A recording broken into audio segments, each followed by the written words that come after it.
वही चचा चचा चचा चचा चचा रुक जाइए आप जा रहे हैं यहाँ जा रहे हैं। एक हेलमेट लेना है, हेलमेट गाड़ी का। तो नमस्कार, मैं helmet man of India Raghavendra Kumar मूलतः बिहार कैमूर जिले से हूँ। मैं 9 सालों में भारत की 22 राज्यों में घूम घूमकर अभी तक 56,000 से भी अधिक हेलमेट बांट चुका हूँ। जिस तरीके से मैंने मित्र को खोया हुआ है और तब से जो मिशन लड़ रहा हूँ, मैं सोचता हूँ कि शायद वो दुख का पहाड़ आने से पहले ही मैं किसी के मस्तक पर हेलमेट पहना दूं, ताकि उस परिवार को या ऐसे समाज को कभी इस कंडीशन में, हालात में ना आना पड़े, जिसके कारण आज मेरा जो घर भी है इस शहर के अंदर, ग्रेटर नोएडा के अंदर, वो भी बिक गया। वाइफ की ज्वेलरी ने भी मुझे वो चीज़ें सहयोग दिया। आज जितनी भी मेरी चीज़ें, संपत्तियां थी, वो लगभग बिल्कुल खत्म हो चुकी हैं। और ग्रेटर नोएडा मैं आया था जब लॉ करने के लिए, पढ़ाई के लिए, मेरे कोई अच्छा मित्र नहीं बन पाया था और वही मेरा अच्छा मित्र बना था, रूम पार्टनर, जिसका नाम कृष्ण कुमार ठाकुर था। मेरा दोस्त शाम के वक्त नोएडा से ग्रेटर नोएडा आ रहा था। कारण सिर्फ था कि वो उस समय हेलमेट नहीं पहना हुआ था और पीछे से गाड़ी ने वो चीज़ें टक्कर मारी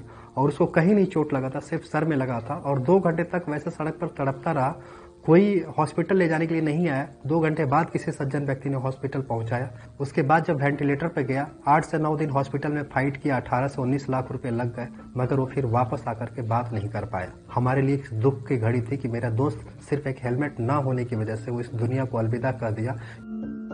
जो अपने माता पिता का इकलौता चिराग था, जो कि 20 साल के बाद हुआ था, कि माता पिता ने स्कूल फीस, कॉलेज फीस सब कुछ दिया, मगर एक हेलमेट देने में चूक कर गए। और ये नतीजा आज ये है कि जो सड़कों पर 1.5 लाख मौत होती है, उसमें 50,000 ऐसे लोग मरते हैं जो घर के सिंगल चिराग होते हैं। उनमें से मेरा मित्र भी था। तो ये मुझे बड़ा झकझोर के रख दिया। जब उस माँ की दर्द को और पीड़ा को देखा, तब मुझे लगा कि शायद भविष्य में इस तरीके से जो हादसे हो रहे हैं, जो मेरे मित्र के साथ हुआ है, क्योंकि जिस परिवार में हादसा होता है वो परिवार जीवन भर के लिए गूंगा बन जाता है। लेकिन आज मेरे मित्र ने मरने के बाद एक हौसला दिया।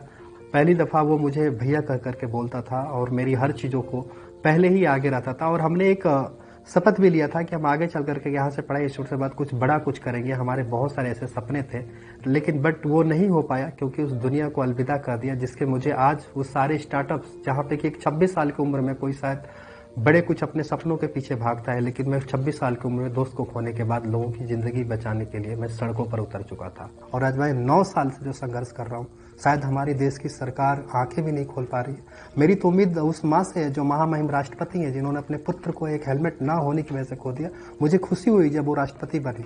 मुझे लगा कि आज ये तो माँ तो हमारा दर्द तो सुनेगी, क्योंकि जो अभी लाखों घर के जो चिराग बुझने वाले हैं, उसको मैं बचाने में मैं कामयाब हो पाऊंगा। क्योंकि दोस्त की वजह से आप हेलमेट मैन ऑफ इंडिया बने। दोस्त जिंदा होता तो आप दोनों क्या कर रहे होते? जो मेरा घर बिका, आज घर बिका नहीं होता, आज शायद मेरे पास बड़ी कंपनी भी होती और बहुत, एक घर के बदले और कई भी घर होते। मेरे माता पिता जिस तरीके से हमसे नाराज है, वो शायद खुश होते, क्योंकि मैंने अपना सब कुछ खो दिया। जैसे मेरा बेटा आज स्कूल के लिए, पढ़ाई के लिए, उससे भी सफरिंग कर पा रहा है। तो ये चीजें नहीं आती मुसीबतें। मेरी वाइफ भी कहती है कि दुनिया को आप मतलब जिताने के चक्कर में आप खुद के लिए हार गए। तो ये सब ऐसे शब्द नहीं होते और कहीं ना कहीं हम एक अच्छी पोजीशन पर होते हैं।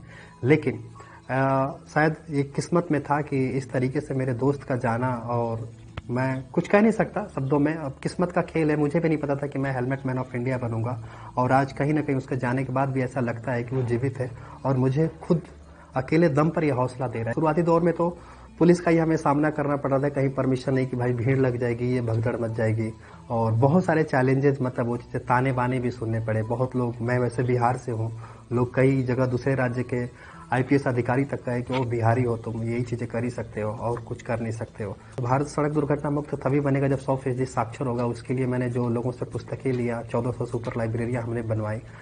अब क्या है कि 12 लाख से अधिक जरूरतमंदों बच्चों तक पुस्तक भी पहुंचाया। अब मैं जैसे 4 साल के बच्चे के ऊपर हेलमेट का जो कानून पास हुआ है, मैं उसे लेकर के हर स्कूल, कॉलेज में हेलमेट बैंक डेवलप कर रहा हूं। अभी रिसेंटली बड़े कॉलेज में मैं वो चीजें कर रहा हूं, जहां पे कि कोई भी छात्र अपना सिर्फ आई कार्ड दिखा करके एक BSI स्टैंडर्ड से एक ब्रांड हेलमेट ले सके।